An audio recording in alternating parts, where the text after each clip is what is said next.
अभी लगातार इलेक्शन खत्म हो गया। इलेक्शन के बाद लगातार 3 महीना बीते। 3 महीना से आजसू की चर्चा चल रही है, सुदेश महतो की चर्चा चल रही है, सभी लोग देख रहे हैं।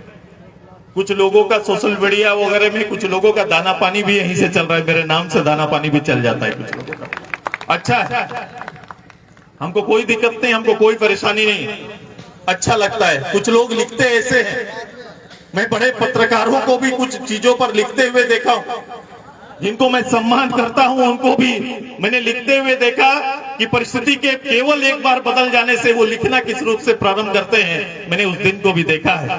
मैं अकेले आया था भाई। मैं जब आजसू में मैंने काम शुरू किया तो मेरे पास पूंजी बहुत ज्यादा नहीं था।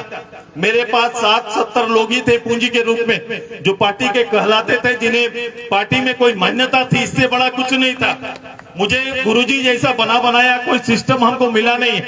मैं आजसू को जब खोजने निकला तो पूरी पार्टी ही 60-70 लोगों में सिमट जाती थी। लेकिन आज के दिन में इस 22-23 साल में कम से कम राज्य के कम से कम 10% वोट को प्रभावित करने की क्षमता इस पार्टी में है। ये तो कम से कम निश्चय कर दिया। करीबन 16 लाख लोगों का समर्थन पार्टी को प्रत्यक्ष अप्रत्यक्ष रूप से प्राप्त होते रहा है। ये तो है राज्य के अंदर। 126 साल वाली पार्टी भी हमारे सामने प्रत्यक्ष रूप से खड़ी नहीं हो पाएगी अगर सीधे आने का तैयारी करे। ये दल अकेले अकेले आ जाए मैदान पर, हर दल को अपना पता चल जाएगा। ये तैयारी हमारे हमेशा रहती है। इसलिए दलीय कुछ लोग एमपी एमएलए बनना चाहते हैं, एमपी एमएलए बनना चाहते हैं। मैं लीडर बनाने की बात करता हूं, मैं लीडर बनाने की बात करता हूं। और मैं झारखंड के जो बैठे हुए पार्टी के 1200 पदाधिकारी हैं, मैं उन्हीं के बीच आज खड़ा हूं। बोले ऐसी परिस्थिति आएंगी जाएंगी, ऐसी परिस्थिति से मुझे कभी कभी आप लोग से दया आ जाता है। जो लोग माइक बोल बोलते मैं कमजोर हो गया, मैं मजा आता है, मुझे लगा ये कमजोर हो गई तो ठीक है भाई। लेकिन मुझे लगता है कि हमको जोर आ गया है। अभी आजसू में ताकत आ गया है कि मुझे संघर्ष करने का अवसर, चूंकि एक जगह आकर मुझे प्रत्यक्ष रूप से सीधे लोगों से संवाद करे हुए बहुत दिन हो गए। और यही कभी कभी लोगों में इस बात का गुमान हो जाता है, जिसको मैं कहता हूं कि लोगों को लगता है कि एमपी एमएलए अगर बन गए तो शायद समस्त ब्रह्मांड का ज्ञान हमको आ गया और हम जो चाहेंगे वही शायद नियम बन जाएगा। ऐसा सोच के कुछ लोग काम करते हैं। मैं बोला ये उनकी एक राजनीतिक भूल होगी, एक राजनीतिक भूल होते चल रही है। इसलिए राजनेताओं को राज्य चलाने का, विधायक होने का, पार्लियामेंट होने का, पार्लियामेंट मेंबर होने का सबसे पहले उसकी योग्यता का आधार को समझना पड़ेगा कि जनमानस के दिए आशीर्वाद का सम्मान कैसे किया जाता है। सबसे पहले उसका सम्मान करना पड़ेगा। कई लोग तो पॉकेट में भी लेके घूमते हैं, सम्मान को पॉकेट में डाल के भी घूमते हैं। पता ही नहीं चलता है कि भाई मेरा काम दायित्व क्या है। नतमस्तक होकर वहां चले जाते हैं, लेकिन बाकी जगह छाती तान कर रहते हैं। बड़ा मजा आता है। हाउस के अंदर में मैंने एक शख्स को देखा जिसने वोट दोनों हाथ पॉकेट में डालकर वोट लेते हुए भी देखा। ये भी मैंने करिश्मा देखा है। उसी हाउस के अंदर जिसको सम्मान दे रहे हैं, उसी चेयर को जिससे हम झुक के पार होते हैं, उसी चेयर के सामने ऐसे खड़ा होकर अपना संबोधन करते हैं। कभी कभी गुरूर इतना भी नहीं चढ़ जाना चाहिए कि सामने हुजूर के सामने सर झुकाना भूल जाए। ये भी ध्यान रखना चाहिए। ये बात का भी मैं इंगित करता हूं, क्योंकि राजनीति इतनी सहज और सरल है नहीं, और एक दिन की तो कोई राजनीति है नहीं। राजनीति तो अभी लंबा चलना, कई उतार चढ़ाव देखने हैं। लेकिन सबसे बड़ा जो आवश्यकता है, ये प्रदेश को उसके आवश्यकता के अनुसार खड़ा करना, ये कोई और चिंता ना कर रहा हो। चूंकि अभी कोई बैठक इसलिए नहीं कर रहा है और विनोद बाबू के इस जगह पर आकर आज हम चर्चा कर रहे हैं, ये दोनों में जमीन आसमान का फर्क है। क्योंकि हम में काम करने का जुनून है, हम एक जुनूनी कार्यकर्ता है, और मैंने काम करना प्रारंभ कर दिया। मुझे लगा कि अगर झारखंड की जनता ने सत्ता के केंद्र पे आने के लिए मुझे अगर मना किया, तो मुझे अगला काम दे दिया कि विपक्ष के केंद्र में सुदेश महतो खड़ा होना चाहिए। ये मेरा काम पड़ा है, आजसू पार्टी का दायित्व है।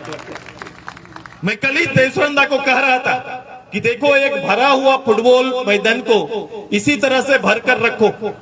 यही है जनता, यही है पब्लिक। और यही पब्लिक अभी उधर देख रही है, अभी ये पब्लिक उधर देख रही है। पब्लिक को इधर देखने में देर नहीं लगेगा, इधर मुस्तैदी से खड़ा रहिए ताकि जब पब्लिक पलटे तो केवल आजसू पार्टी दिखाई देना चाहिए। ये तैयारी करके पब्लिक तो वही रहता है भाई साहब, वही पार्टी, कभी कांग्रेस, कभी बीजेपी, कभी किसी को जिताते रहिए। पब्लिक में कोई चेंज नहीं। मैं उनको दोस्त नहीं मानता, लेकिन ये जरूर मानता हूं कि जब आप बैठे 2500 रुपया का ये मूल्यांकन जरूर किया जाएगा। मैं तो अभी चौकीदार बनूंगा और पार्टी के सारे लोग को चौकीदार बनना पड़ेगा। अभी 58,000 दीदियों को ही केवल लाभ मिला है। महिला दीदियों की संख्या 90 लाख के आसपास है। अभी बहुत दीदी का नाम छूटा हुआ है। सरकारी कैंप भी लगाए नहीं जा रहा है। हेमंत बाबू का सरकारी कैंप नहीं लग रहा है, लग रहा है क्या? हेमंत बाबू से पहले जाके आग्रह करिए और हम अपने विधायक को बोलेंगे कि जल्दी से जल्दी सरकार आपके द्वार लगाइए और छूटे हुए महिलाओं का नाम भरिए ताकि 2500 रुपया का आपका दिया हुआ सम्मान हर परिवार को मिले, हर महिला को मिले। ये तैयारी कम से कम हो जाए। ये काम करना चाहिए कि नहीं करना चाहिए? बोलो, करना चाहिए कि नहीं? बिल्कुल करना चाहिए। यदि सरकार ने और बहुमत ने माना है कि यही सबसे बड़ा काम है, तो इस काम में भी हम लोग एक पॉलिटिकल कार्यकर्ता के रूप में अपनी भागीदारी निभाना चाहिए कि अपने अगल बगल की एक महिला नहीं छूटनी चाहिए। छूटना चाहिए क्या? और मैं कहा कि 3 महीना का पूरा समय अभी मैं दिया सरकार को। मैं बोला हेमंत बाबू आपका बजट देखेंगे, बजट में आपका और कांग्रेस पार्टी का और राजद का जो घोषणा पत्र को भी मिलाएंगे। अगर उसमें दोनों में तालमेल नहीं हुआ तो हाउस में बैठने का अवसर तो केवल पूरे 5 साल में 70 दिन होगा। पूरे 5 साल में तो लोग देखो 70 दिन, 80 दिन, 90 दिन से ज्यादा 5 साल में नहीं बैठक होगा। 90 दिन में भी किसी दल को बोलने का मौका अगर देखोगे तो पूरा 5 साल में हम जैसे शख्स को 1-1.5 घंटा से ज्यादा बोलने ही नहीं मिला है पूरे 5 साल में। लेकिन सोचो कि पब्लिक ने हमको कितना अवसर दिया है। उस 1.5 घंटा के लिए अभी हम लोग मेहनत किए हैं, 1-1.5 महीना किए हैं कि नहीं, कि 1.5 घंटा हाउस में जाके अपनी बात अपनी पब्लिक का बोलने का मिले, उस हाउस में मिले, उस संवैधानिक संस्था में मिले। इसके लिए हम लोग वोट का मेहनत किए, लेकिन सीधे मौका मिला हुआ है। जिसको उस हाउस के माध्यम से हम सुनाना चाहते थे, उनको सीधे आप पब्लिक को उनका मूल्यांकन करते हुए सीधे सुना सकते हैं। वो तो अधिकार आपको मिला हुआ है। और अब आने वाले समय, ये मार्च के बाद अप्रैल से हमारी तैयारी उन्हीं के खिलाफ होगी। हर ब्लॉक में हमारा कार्यकर्ता एक मुखर वक्ता के रूप में खड़ा होकर जनता का प्रतिनिधित्व करेगा, जनता का प्रतिनिधित्व का ये रियल कैलेंडर आने वाले दिन में हम तैयार करने जा रहे हैं। और इसको भी मैं टुकड़ा टुकड़ा में ले जाऊंगा। ये 4 साल मेरा फ्री होना, मैं एकदम जनता के दिए आदेश का सम्मान करेंगे। सुदेश महतो हर पब्लिक का आवाज बनेगा, आजसू पार्टी हर जनता की आवाज बनेगी। ये तैयारी हमारा है। मेरी केंद्रीय टीम, मेरे पूरे ब्लॉक के टीम और जिला के टीम अपने आप खुद को तैयार करो। मैंने जब समीक्षा किया था, मैंने आपको कहा था कि 3 महीना जाओ और आराम से रहिए। 3 महीना आप और पब्लिक के बीच का संपर्क में कहां कमी रह गया, इसको थोड़ा मूल्यांकन खुद में करें। ये खुद को मूल्यांकन करने का समय है। ये खुद को मूल्यांकन करिए और फिर तैयार होकर मेरे साथ आइए, मेरे पास आइए। और जो लड़ाई में मैदान में रहना चाहता है, वो सुदेश महतो के साथ, आजसू पार्टी के साथ कदम ताल करने के लिए तैयारी करिए। यही मैंने आपसे आग्रह किया था।